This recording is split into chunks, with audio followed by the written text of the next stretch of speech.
एक जंगल में एक क्रूर नाग रहता था। जो भी जानवर उसके सामने आता वह उसे मार डालता था। एक दिन नाग को भोजन नहीं मिला और वह बहुत कमजोर महसूस करने लगा। भोजन की तलाश में वह एक खेत के पास बैठ गया। खेत में गाय अपने बछड़े के साथ काम कर रही थी। जब गाय ने नाग को देखा तो समझ गई कि वह भूखा है। उसने नाग को दूध दिया।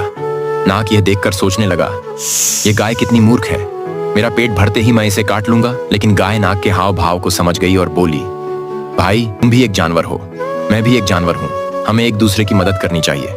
तुम मेरे साथ रहो, हम मिलकर खेती करेंगे और हमारी खाने पीने की समस्या कभी नहीं होगी। नाग ने गाय की बात मानी और अब दोनों दोस्त बनकर एक साथ रहने लगे। फिर भी किसी ने लाइक और सब्सक्राइब नहीं किया।